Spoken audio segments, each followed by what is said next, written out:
Dear students, in the last two lectures, we have studied male and female reproductive systems. In this lecture, we will study the gametogenesis. What is gametogenesis? Gamete formation. There are two types of gametes. Male gametes called as sperms and female gametes called as ova. The sperms are produced in the testes and ova are produced in ovaries. Production of sperms is called as spermatogenesis and production of ova is called as oogenesis. Let us first study about spermatogenesis. Spermatogenesis process starts at puberty. That means from the age between 12 to 14 years. Now, during spermatogenesis, the signal is given by hypothalamus.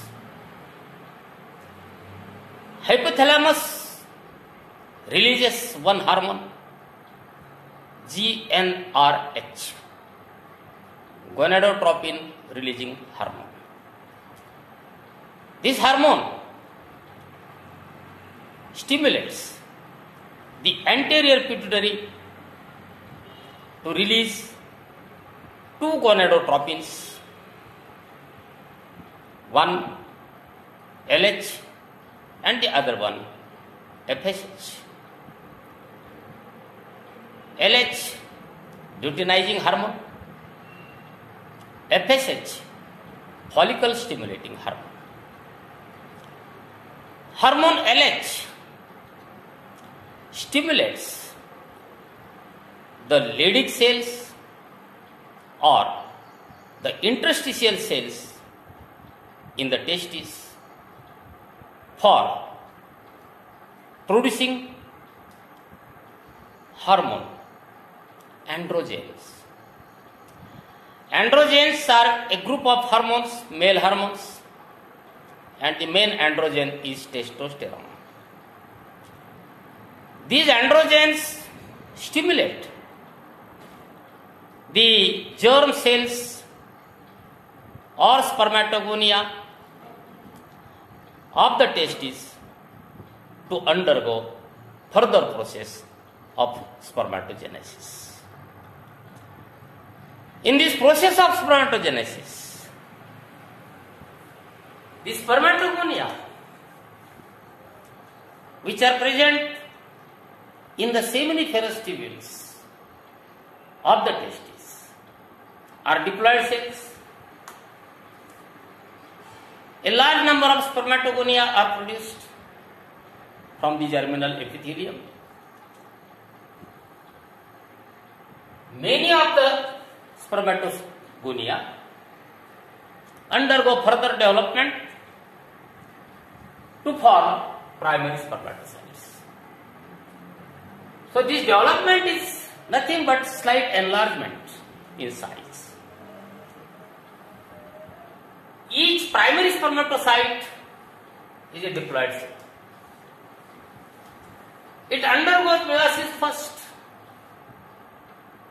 to produce two haploid cells called as secondary spermatocytes. The secondary spermatocytes undergo meiosis second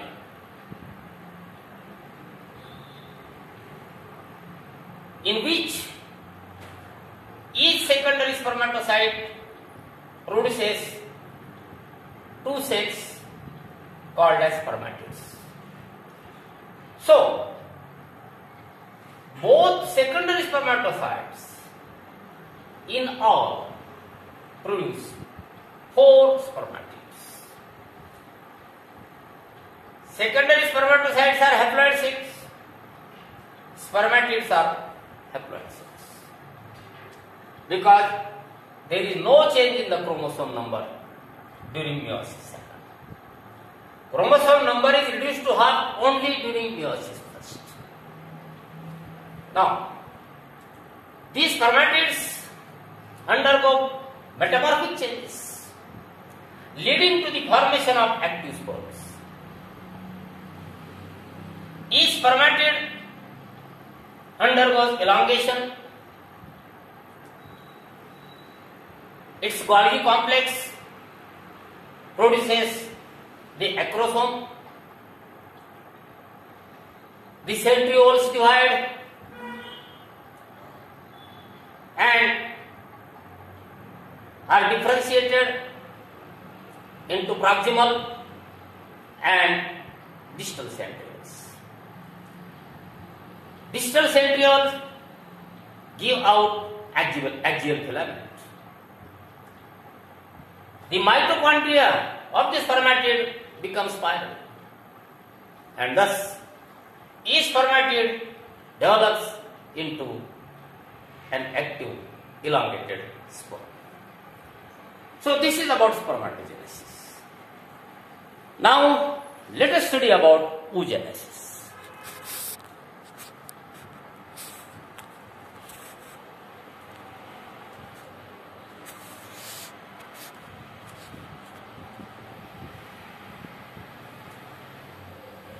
Oogenesis, formation of ova.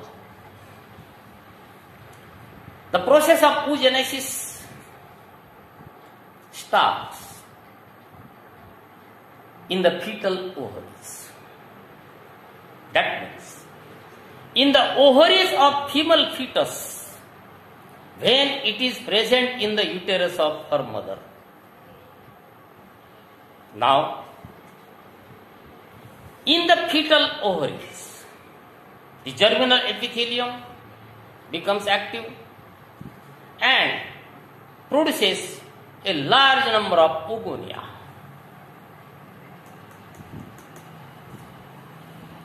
The oogonia undergo further development, slight enlargement to form primary oocytes. During the formation of primary oocytes,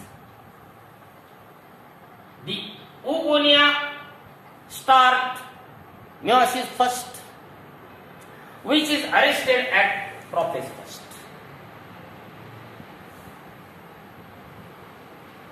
Each primary oocyte is surrounded by a single layer of granulosa cells, and the structure is now called as primary follicle. A large number of primary follicles are produced in the fetal ovaries.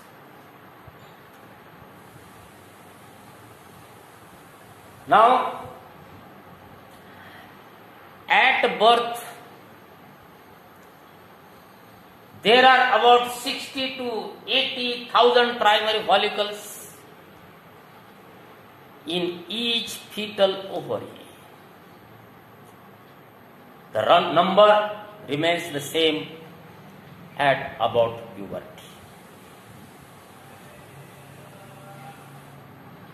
Remaining follicles are degenerated up to the birth of the female fetus. Now here, the primary follicles develop into secondary follicles. During this development, the primary oocyte gets surrounded by few more layers of granulosa cells, and this structure is now called as secondary follicle. At this stage,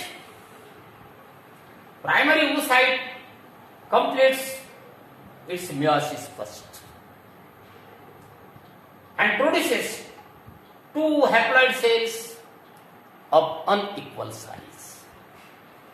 The smaller cell is called as first polar body and the larger cell is called as secondary oocyte.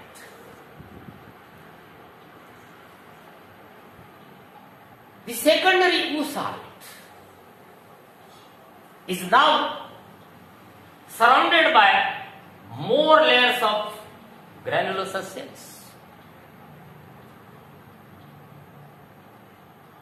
The follicle forms its own theca, follicular theca. And the space between the secondary oocyte and follicular theca is filled with a fluid and it is called as antrum. Now the structure of the follicle with antrum is called as tertiary follicle. Now at this time the secondary oocyte undergoes further development, that means meiosis second, which is arrested at metaphase second. The secondary oocyte gets enlarged in size. The follicle becomes enlarged. The follicular theca is differentiated into outer theca externa and inner theca interna. Theca interna, it consists of few layers of follicular cells. A fluid-filled cavity is enclosed between follicular theca and the secondary oocyte and it is called as antrum. This enlarged and matured follicle is now called as Graafian follicle. So Graafian follicle contains secondary oocyte along with one polar body.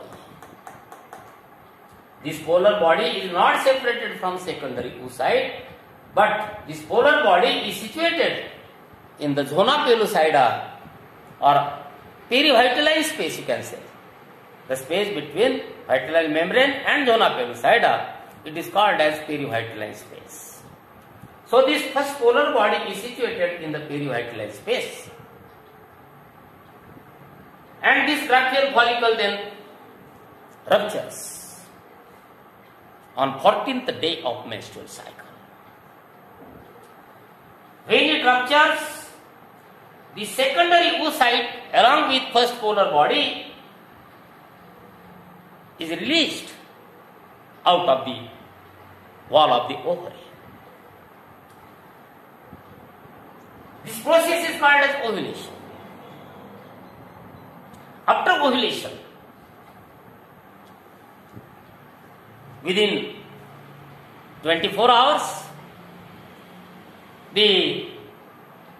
if the secondary oocyte is taken into the fallopian tube and it reaches to the ampullary ischemic junction, and if coitus activity occurs and the sperms happen to reach up to the secondary oocyte, then fertilization takes place. But before fertilization, there is entry of the sperms into the secondary oocyte. After the entry of the sperm into the secondary oocyte, it undergoes completion of second maturation division. That means maturation, meiosis second is completed, which was arrested at metaphase second. Now it is completed. And now the secondary oocyte is called as ovum. By releasing one more polar body. So the ovum now has 3 polar bodies in perivitelline space. So this is about the process of oogenesis. So we will stop here and we will continue for next point tomorrow.